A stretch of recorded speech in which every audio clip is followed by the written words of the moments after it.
Off of what I just asked Marina, I mean, obviously it seems like there's a little bit of a expectation to play a certain way, and that your team has bought in, and it seems to be effective. We've worked pretty hard, and there are big expectations we have of ourselves. And that's the most important thing. We expect ourselves to walk out and play hard on the defensive side of the ball. We're a team of defensive stops, offensive runs, and they bought into that, and it means a lot to us as a staff, knowing that when you have a group of women who trust what you're asking them to do, and they go out there and get it done, it matters, and it does. To answer another question, it does. It builds a lot of confidence playing against a team like New York. This is an incredible basketball team from top to bottom. They're very, very good. So it was good to see our team as resilient as we were here in this hostile environment.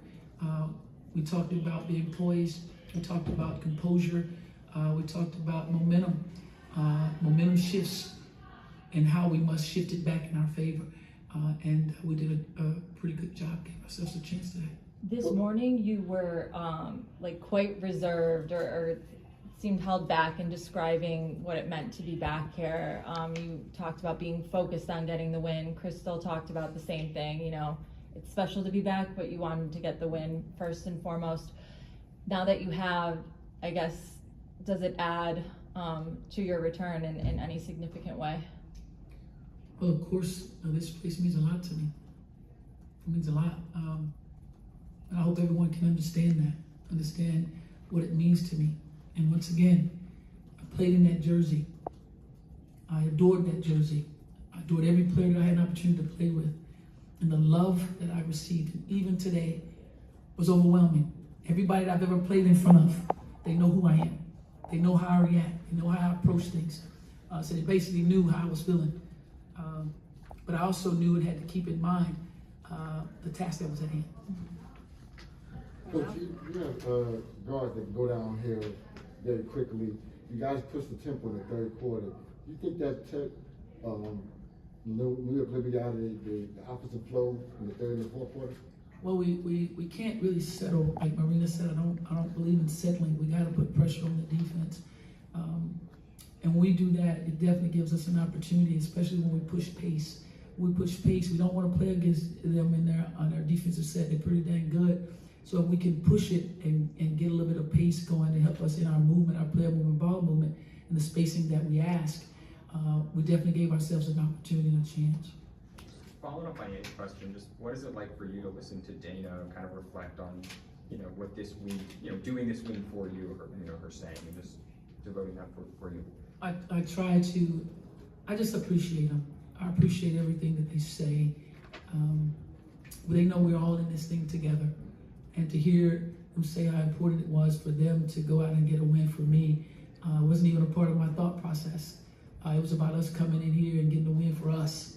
But I appreciate every player on this team. I appreciate their voice. I appreciate their work. I appreciate everything that they bring on a daily basis. And this is going to help us to get better, a level of belief, a level of confidence for us to carry the rest of the season. But there's work still to be done.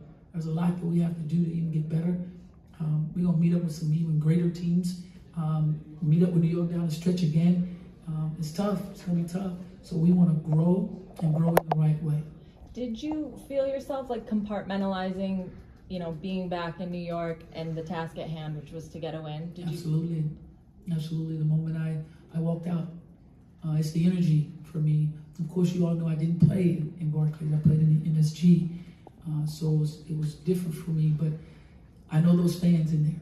Yeah. I know them. I know a lot of faces. There was a connection. And to see jersey number 11 being worn and signs held up, it sent me back to my first time walking on that floor and playing in front of this amazing crowd. There's a lot of love that we have for each other. And I would leave by saying how much I love them and appreciate them. And nothing will ever change that. Nothing. Coach, you mentioned, you guys put pressure, and that was a lot of the mentality going into this game. Angel Reese early got John Quell in a lot of foul trouble and stuff, and that opened up a lot of things for you guys. With that being said, did you feel like you guys took advantage of it throughout the game, and how did that change the game in general, not having that presence down there? Well, we wanted to be aggressive. You know, we wanted to be in attack mode. All 5 of us on the floor, you're in attack mode. If you're on the bench, your mentality is in attack mode when you step on the floor because you have an opportunity to see the game.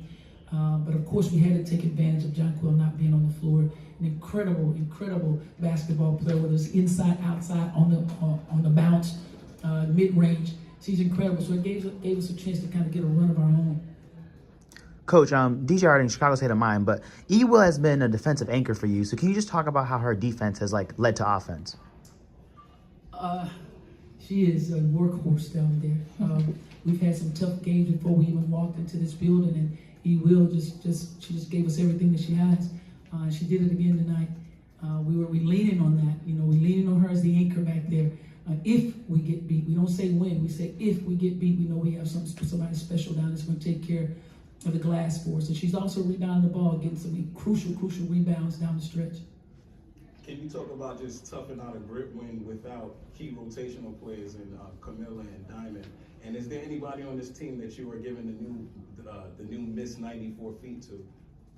No, we're just trying to play and hold it up until they get back. We just want to be healthy.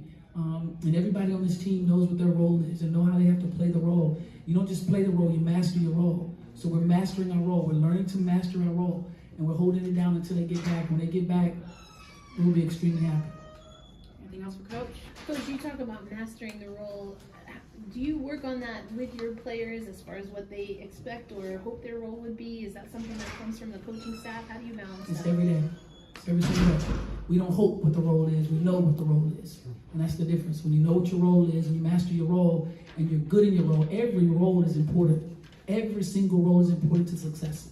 Every role. So everybody knows their role and everybody plays their role. We're mastering it now. Coach, when they showed the video midway through the first quarter, I I mean, didn't even see it. well, the camera showed you and you did the nice 11. I'm and going to so- always do it. I will forever do it. They don't have to do that for me. They don't have to, but they do. And I appreciate it. So I'm going to show my love. I'm going to show my appreciation. And to everyone I'm here in New York City, I hope you see this, that I love you all very much from the bottom of my heart, me and my family. We love you. Was it meaningful that they did it for Crystal too? Absolutely. Absolutely. She's in New Jersey too. She gave out everything she had. We're liberty for life, bro. Enough said. All right.